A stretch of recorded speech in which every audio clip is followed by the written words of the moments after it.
Brock Lesnar versus ओमॉस का match होगा WrestleMania 39 में। मतलब यार, मतलब ऐसे दिन आ गए ब्रॉक लेसनर के कि अब ओमॉस के साथ मैचेस देने पड़ रहे हैं। मैं ये नहीं बोल रहा हूँ कि मतलब देखो ओमॉस एक अच्छा रेसलर नहीं है, लेकिन थोड़ा सा ब्रॉक लेसनर का इतिहास देखो कि पूरा चैंपियनशिप मैचेस और चैंपियनशिप की स्टोरी लाइन के ही आसपास ब्रॉक लेसनर के मैचेस होते थे। बॉबी लेस्ली के साथ तो स्टोरी लाइन ठीक थी कि लोगों ने थोड़ा सा सह भी लिया कि चलो ठीक है यार, मतलब Bobby Lashley versus Brock Lesnar, MMA background है दोनों का, तो यहाँ पे इनके मैचेस को हम देखने वाले हैं।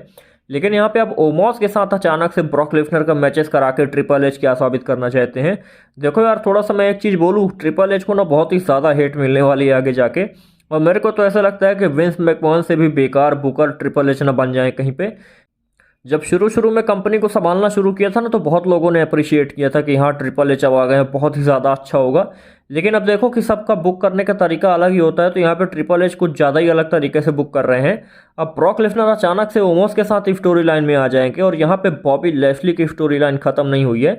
मैं तो चाहता हूँ कि भाई मतलब देखो रेसलमेनिया में Bobby Lashley versus Brock Lesnar का एक अच्छा सा मैच होना चाहिए। नहीं तो यहाँ पे अगर मैं ऐसा बोलूँ ना कि ब्रॉक लेसनर को रेसलमेनिया में होना ही नहीं चाहिए, तो ये भी ज़्यादा अच्छी बात होगी। मैं ऐसा क्यों बोलता हूँ कि भाई रेसलमेनिया में ब्रॉक लेसनर को नहीं होना चाहिए? उसका सबसे बड़ा कारण है भाई Roman Reigns versus Cody Rhodes का मैच। यहाँ पे रोमन और कोडी रोड्स में ना कोई भी चैंपियन अगर बनता है ना, शायद तक अगर कोडी रोड्स चैंपियन बनते हैं तब ब्रॉक लेसनर को उनको चैलेंज करना चाहिए और यहाँ पे चैंपियनशिप के पीछे जाना चाहिए। मैं यहाँ पे केवल अपने ओपिनियंस दे रहा हूँ। मैं तो ऐसा नहीं बोलता हूँ कि भाई मतलब देखो ओमॉस के साथ मैचेस ना कराओ। ओमॉस वर्सेस बॉबी लेस्ली का मैच आप लोगों ने देखा होगा कितना अच्छा था।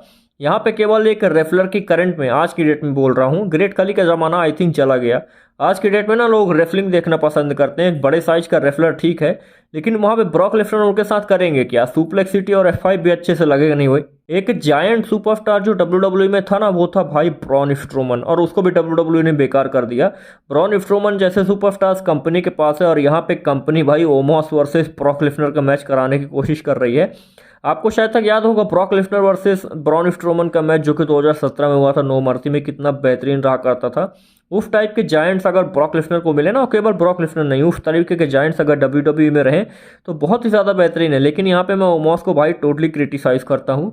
एक बड़ी बॉडी होने के बाद भी उनके पास ना तो भाई रेफलिंग स्किल्स है, ना ही उनके पास एक ऑरा है। देखो थोड़ा सा ग्रेट खली से कंपेयर करके देखो, ग्रेट खली की भी बॉडी उतनी ही बड़ी थी, लेकिन भाई ग्रेट खली का जो लुक था ना, जिस तरीके से उनके बाल थे, दाढ़ी थी, जिस तरीके से उनका लुक था ना, उनके चलने का तरीका, तो भाई एकदम बहुत ही ज़्यादा भयानक था। और उनकी बॉडी मस्कुलर थी, मतलब भाई ओमॉस से ज़्यादा मसल्स था ग्रेट खली में।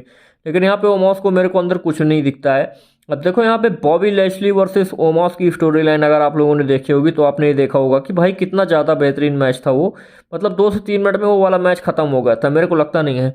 और फिर वहाँ पे बॉबी लेस्ली ने जो स्पीयर मारा था ना ओमॉस को, उसके बाद मेरे को लगता है कि सिंगल्स में WWE ने कभी ओमॉस को पुश भी नहीं किया। अब अचानक से ब्रॉक लेसनर को सामने लेके आ जाते हैं ओमॉस से, तो मेरे को पता नहीं कि WWE करना क्या चाहती है। हो सकता है आपको ये वाली स्टोरी लाइन अच्छी लगे, लेकिन मेरे को तो इतनी ज़्यादा स्टोरी लाइन ये पसंद नहीं आ रही। अब यहाँ पे जो सबसे बड़ी चीज़ है ना कि भाई Bobby Lashley versus Brock Lesnar की स्टोरी लाइन इतनी जल्दी खत्म क्यों कर रहे हैं ये लोग, मेरे को ये समझ नहीं आता। यहाँ पे देखो ब्रॉक लेसनर ने भाई बॉबी लेस्ली को तोड़ दिया था, फिर रेफरी को भी तोड़ दिया था।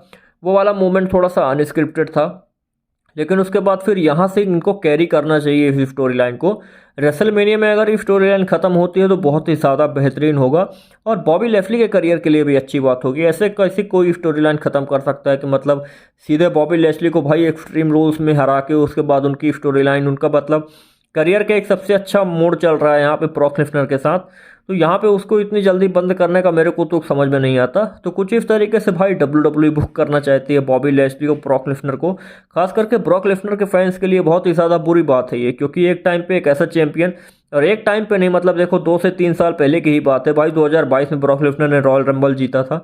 वो भी डिसीजन बहुत ही ज़्यादा बेकार था, जिस तरीके से रॉयल रंबल जीता उन्होंने वो भी बेकार था। तो यहाँ पे मैं टोटली केवल ये बोल रहा हूँ कि ओमॉस वर्सेस ब्रॉक लेसनर का मैच ना आज की डेट में कोई तुक नहीं बनाता है। हाँ आगे जाके अगर ओमॉस भाई थोड़ी कुछ अच्छा करे और ओमॉस एक चैंपियन हो, एटलीस्ट कुछ बेहतरीन तरीके से स्टोरी लाइन उनकी चली हो, तब तो ठीक है। लेकिन यहाँ पे अचानक से ओमॉस को ब्रॉक लेसनर के सामने लेके आ जाने में कोई बहुत बड़ी बात नहीं होगी। ब्रॉक लेसनर अगर इस मैच को जीत भी जाते हैं ना तो भी कुछ हो नहीं जाएगा और कोई इंटरटेनमेंट वगैरह मिल नहीं जाएगा। तो यहाँ पे कुछ उस तरीके से है। और ओमॉस से ज़्यादा अच्छा तो मैं बोलता हूँ कि भाई ब्रॉन स्ट्रोमन को ही लड़ा दो ब्रॉक लेसनर से। ब्रे वाइट का था पता नहीं है कि उनकी स्टोरी लाइन किधर साइड जा रही है। अभी उन्होंने ब्रॉक लेसनर और बॉबी लेस्ली के लिए एलिमिनेशन चेंबर से पहले एक प्रोमो दिया था, जहाँ पे उन्होंने कहा था कि मैं फेस करूंगा, लेकिन यहाँ पे फिर मंडे नाइट रॉ में उनको कुछ अता पता नहीं चला। तो देखो कुछ इस तरीके से स्टोरी लाइन चल रही है। तो WWE में ट्रिपल एच को चाहिए कि भाई थोड़ा सा तो स्टेबिलिटी लाओ, थोड़ा सा एक पेपर व्यू के बाद पूरा ही एंगल चेंज हो जाता है। तो इसीलिए मैं बोलता हूँ कि भाई कहीं ना कहीं विंस मैकमैन ज़्यादा अच्छे थे, कम से कम एक सुपरस्टार को लंबा लेके चलते थे। तो आई होप ये वीडियो आपको समझ में आया होगा। स्पोर्ट्स चैट फ्री देखने के लिए बहुत बहुत धन्यवाद।